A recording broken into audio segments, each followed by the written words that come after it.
Hi everyone.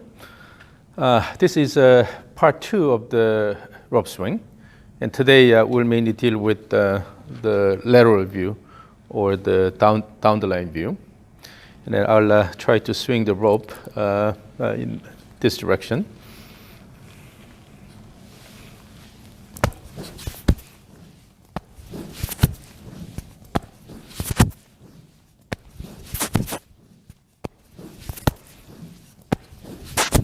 And you will see that my hands are going a bit higher because this is what I usually do.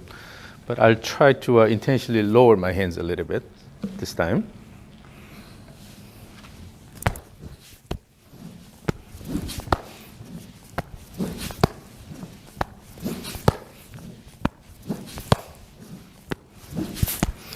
So you can have different hand positions. But what's common in these is that you should have sufficient shoulder turns. If you don't have enough shoulder turns, then you have to pull the arms down in the downswing. But when you have sufficient shoulder turns, then it's easy to just bring the club down toward the ball.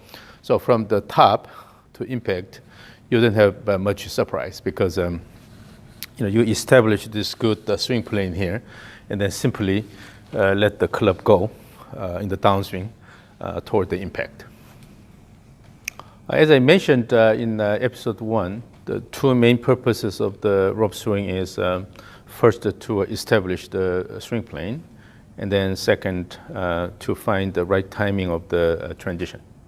So in order to fulfill these purposes, then first forget about that you are doing a golf swing, but rather you are simply swinging the rope back and forth with the active body motion. So maintain this rhythmical motion back and forth, and then try to turn the shoulders as much as possible or sufficiently, and that's all you need to pay attention to. And then during the swing, basically you are using the momentum of the body to reach this position here. So it'll be easier than just to try to reach that position, okay, in a slow motion. So when you have this almost a ballistic and continuous rhythmic motion, it's easy to develop sufficient shoulder turn. So again, simply the main goal here is to swing the rope rigorously back and forth, and then reach a reasonable top position. Okay, and in the process, you have to secure this consistent swing plane.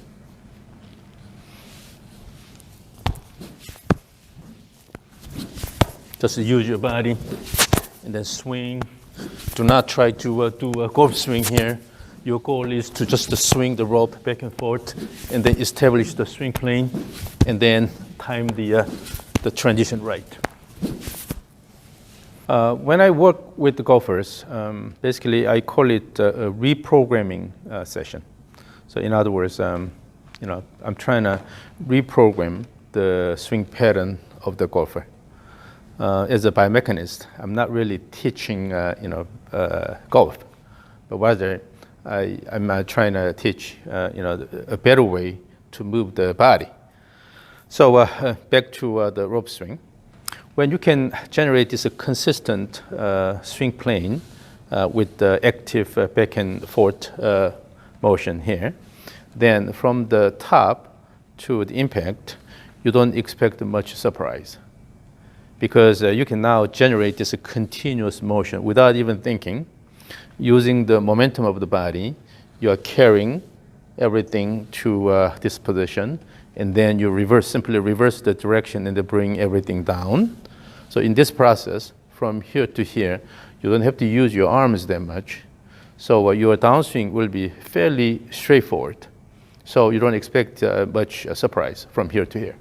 So that's why when you can skillfully produce this consistent swing plane, then the impact also improves. In summary, when you do the rope swing, your primary goal should be to develop this continuous motion back and forth, while finding a reasonable swing plane, and also the right timing of the transition. Again, you can be really rigorous. So all you need to pay attention to is swinging the heart with the shoulder turn, not using the arms a lot.